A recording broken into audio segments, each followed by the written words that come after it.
Olá, definida a data para a votação em plenário das contas da ex-prefeita Isalene Tiene. E vereadora Neuza do São João visita a Delegacia da Mulher em Campinas. E vereadores aprovam o Dia do Kung Fu na cidade. Tudo isso você confere agora no Câmara Notícias.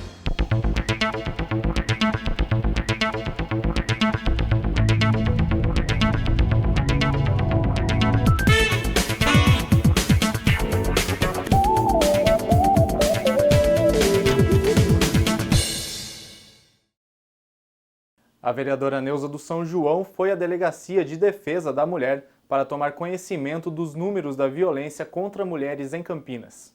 A presidente da Comissão das Mulheres da Câmara, a vereadora Neuza do São João, foi à Delegacia de Defesa da Mulher de Campinas para tomar conhecimento do número de boletins de ocorrência registrados. De acordo com a delegada titular Lícia Couto Lustosa Cordeiro, são em média 800 boletins de ocorrência por mês, números que impressionam. Também essa atitude porque vendo, segundo a imprensa também divulgando, aumento de espancamento, de agressão, de mortes que vem acontecendo, saber da delegada o porquê e quantos boletins estão sendo registrados. A delegada aprova a proximidade do Legislativo com a Delegacia da Mulher. O Legislativo é composto pelos representantes escolhidos pelo povo.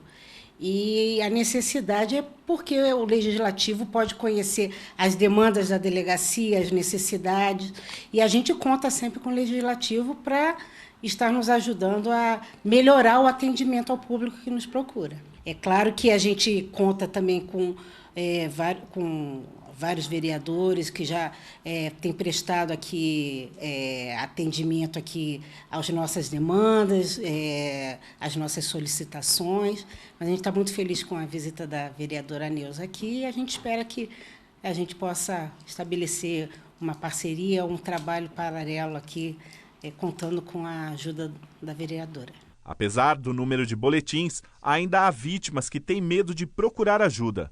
Para essas mulheres, a vereadora tem um recado. Não é só espancamento, agressões. Desde a primeira xingamento que ela tiver, agressão moral que ela tiver, ela já tem que procurar e ter força, ser corajosa e levar até o fim. Não é chegar e parar, ficar com medo, não. É levar até o fim. Tá. E se a mulher tiver medo de procurar a delegacia, pode procurar a senhora no Legislativo? Sem dúvida nenhuma. Tem o telefone do nosso gabinete também, 3736-1690. Vereadora Neuza, estou à disposição como presidente da Comissão das Mulheres. A Comissão de Educação aqui da Câmara se reuniu na tarde desta quarta-feira e contou com a presença dos vereadores Antônio Flores, presidente da comissão, e do vereador Tico Costa.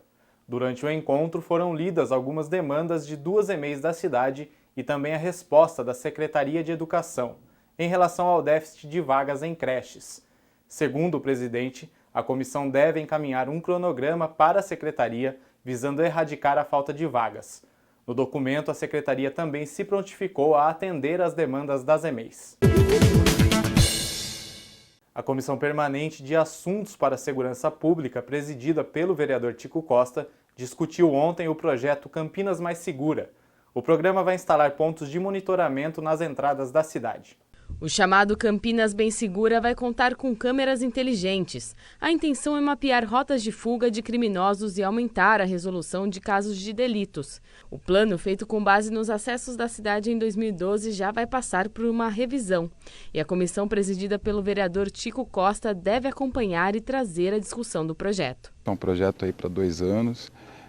Outros assuntos surgirão aqui para a Comissão de Assuntos de Segurança e vamos discutir, mas sempre atento a esse projeto que eu tenho certeza que vai trazer muitos frutos, bons frutos para a cidade de Campinas. Nesta primeira fase do programa, que acontece nos próximos 15 dias, devem ser instalados 7 pontos do Sistema Inteligente de Monitoramento Veicular. E olha só, com poucos dias de funcionamento, o primeiro ponto de monitoramento já deu pistas para a resolução de um caso. Um homem desapareceu com o carro dele em 4 de setembro. O veículo foi interceptado e agora a Polícia Civil tenta encontrar o rapaz. O veículo estava saindo pela Lix da Cunha, no sentido Montemor.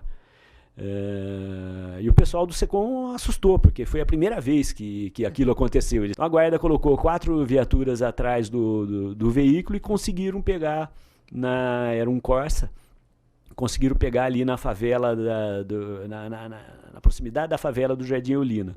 Até 2017, 103 acessos devem contar com 300 câmeras. O novo modelo vai ser integrado com as câmeras da Central de Monitoramento Integrada de Campinas e a intenção é expandir até para a integração com concessionárias e a Polícia Rodoviária. A base desse sistema é a integração, né? E a base da tecnologia também é promover essa integração. Agora, independente da tecnologia chegar lá, enquanto a gente espera a tecnologia conseguir chegar lá, essa integração já está começando a acontecer. E os carros oficiais da Câmara contam agora com um chip que controla o abastecimento em postos de combustíveis. Entenda na reportagem. Para garantir um controle ainda mais claro em relação ao abastecimento dos veículos oficiais da Casa, a Câmara Municipal de Campinas está instalando um sistema de chips nos carros que regula a quantidade de combustível cada vez que eles são abastecidos. O novo sistema é fornecido pela mesma empresa do cartão utilizado atualmente pelos vereadores ou motoristas dos veículos e não terá custo para a implantação da nova tecnologia. O presidente do Legislativo explica o porquê do uso do novo modelo. Isso é muito interessante para que a gente possa ter um controle muito maior dos veículos oficiais da Câmara Municipal e também dar mais transparência à população, para que a população conheça um pouquinho do trabalho do vereador, qual o trabalho que ele desenvolve com o carro oficial. Por meio de pulsos elétricos, o chip instalado em cada veículo oficial identifica a quantidade, quando e em que posto de combustível o carro foi abastecido.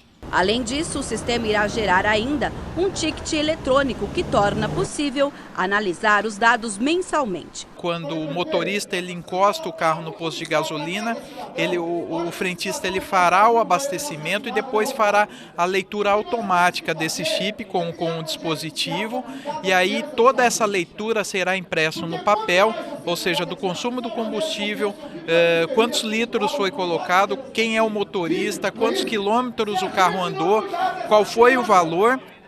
E aí o próprio motorista irá assinar e enviar esse relatório para a Câmara. A economia é certa, afirma Zimbaldi, uma vez que o sistema não autoriza o abastecimento além da cota mensal.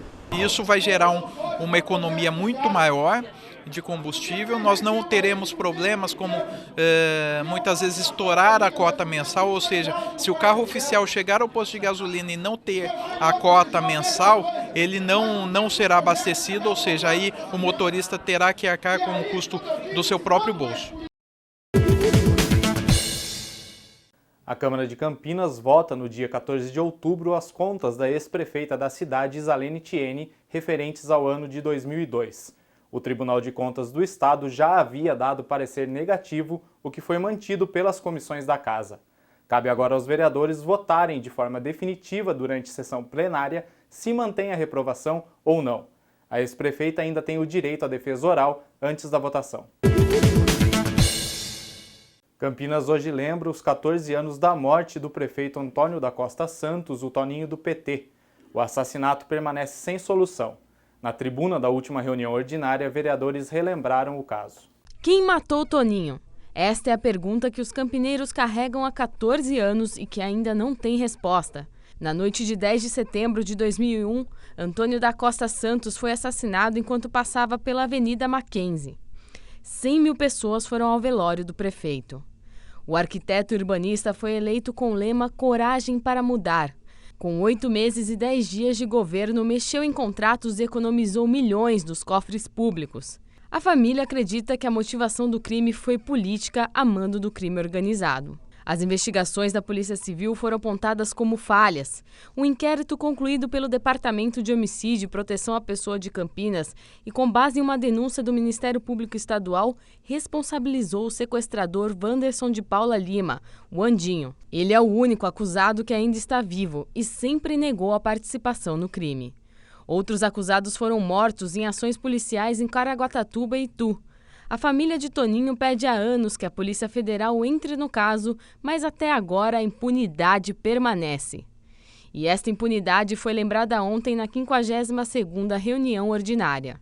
É um crime, infelizmente, que entristeceu nossa cidade, ainda que não foi elucidado, e que interrompeu uma trajetória política que certamente poderia ficar marcada não apenas no município de Campinas, mas do nosso estado, do nosso país, né? Muito promissora, dadas as ideias que Toninho defendia, expressava no exercício da sua função de prefeito. O petista Pedro Tourinho também lembrou o assassinato e pediu 1 minuto de silêncio em memória de Toninho. Uma homenagem ao nosso falecido Toninho com esse minuto de silêncio.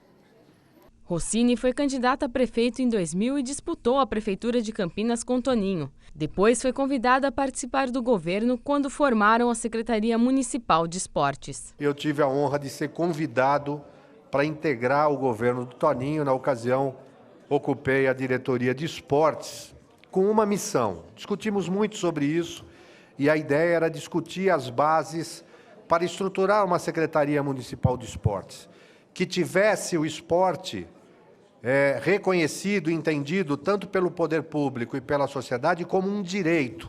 O Conselho Municipal de Direitos Humanos e Cidadania faz uma sessão nesta quinta, logo mais às 19h, para lembrar o assassinato de Toninho. O evento acontece no Salão Vermelho da Prefeitura e mais uma vez vai ser pedido para que a Polícia Federal entre na investigação. O vereador Pedro Tourinho propôs nesta quarta-feira a criação de uma comissão especial de estudos para discutir ações de ajuda humanitária a refugiados em Campinas. A iniciativa do vereador do PT é realizada em um momento onde o mundo volta os olhos para a situação dos refugiados de guerras e conflitos que buscam a paz em outros países. É público e notório que a gente vive uma catástrofe humanitária de grandes proporções no Oriente Médio, mas a gente não pode se omitir de outras catástrofes que acontecem também no continente americano e em outras regiões do mundo, que provocam hoje grandes deslocamentos populacionais. O problema dos refugiados é um problema cada vez mais importante no mundo, produzido por um mundo cada vez mais insensível, injusto, dominado por essa ética neoliberal, essa ética perversa que vem esmagando populações. Tourinho destacou a importância do Brasil no acolhimento destes refugiados e principalmente de Campinas, que já conta com um grande número de pedidos de refúgio. O Brasil tem um papel a cumprir nessa questão. Acho que o Brasil tem que demonstrar ao mundo inteiro que o Brasil tem capacidade de ser solidário, de ser um país humano, que acolhe com dignidade as pessoas. E Campinas, eu acho que tem um exemplo a dar nesse sentido. A Comissão Especial de Estudos recebeu os votos necessários para a sua criação e será composta por 3 vereadores a serem definidos. O principal foco da CEE é discutir o acolhimento aos refugiados sírios e haitianos, que são os principais povos que se dirigem a Campinas. Então a gente quer garantir que essas pessoas vão ter acesso aos direitos sociais básicos que o cidadão brasileiro tem, então que elas sejam cadastradas no Sistema Único de Saúde, tenham a possibilidade de receber tratamento de saúde se precisarem, que elas tenham acesso às políticas de assistência social, as quais a gente acha que toda pessoa deve ter, que elas tenham acesso à educação. Tem uma questão da língua, que é uma questão muito difícil, muito problemática, e é difícil para os refugiados que vêm, ou para qualquer estrangeiro nesse caso, encontrar aulas de português para que permitam que essas pessoas se integrem mais rapidamente na comunidade brasileira, falando português, conversando com todo mundo. Então, o dia 11 de abril é considerado agora em Campinas como o Dia do Kung Fu. A ideia, que partiu de um grupo formado por 8 escolas de Kung Fu de Campinas, filiadas à Federação Paulista da modalidade, foi acatada pelo vereador Gustavo Peta. Confira agora as notícias do esporte com Ana Brasil. O ídolo da Ponte Preta nos anos 80, Monga, acaba de fazer mais um gol de placa na sua vida marcada pela determinação. Gilberto de Almeida concluiu a graduação no curso superior de Gestão Pública. Monga atua na Secretaria de Esportes de Campinas e, como já disse no programa Mais Esportes, pretende seguir a carreira política. Estou me preparando, estou estudando, estou fazendo faculdade, me formo agora esse semestre, me formo em Gestão Pública. Pré-candidato à presidência da FIFA, o ex-jogador Zico propôs uma novidade nas eleições da Federação Internacional de Futebol. Através de um vídeo postado na sua conta no Facebook, o Galinho de Quintino sugeriu um debate que seria transmitido por uma TV internacional envolvendo todos os outros pré-candidatos ao comando da entidade máxima do futebol. Eu acho que dessa forma todas as federações vão ter liberdade para a escolha do seu candidato. O Mais Esportes da próxima segunda-feira vai mostrar uma modalidade que é praticada pelo cão e seu dono ao mesmo tempo. É o Agility. Vale a pena conferir. Mais Esportes inédito, segunda, 11 da manhã. O vereador Gustavo Peta é o autor do projeto de lei aprovado em turno único na reunião ordinária desta quarta-feira, que institui o Dia Municipal do Kung Fu em Campinas, que vai ser comemorado em 11 de abril. Nesta data, no ano de 1989, foi fundada a primeira entidade ligada ao esporte no país, a Federação Paulista. É um marco porque Campinas é um polo do Kung Fu, não só no estado, mas no país. Tá? Então, a gente está sendo honrado com a criação de uma data específica para a nossa modalidade. É um dia para ficar marcado no calendário da cidade, para ser um dia de debate, de reflexão e também de muitos campeonatos. Porque realmente há toda uma filosofia chinesa por trás dessa modalidade tão praticada aqui na nossa cidade. E a gente encerra as notas de esporte com este vídeo que bombou na internet esta semana. Câmeras escondidas em diversas academias do Rio de Janeiro mostram a surpresa dos frequentadores quando veem atletas com deficiência usando os aparelhos ou desafiando para uma luta de judô, por exemplo. Mas a intenção não era fazer um experimento, não, e sim mostrar a realidade. Este foi o Câmara Notícia de hoje e até amanhã.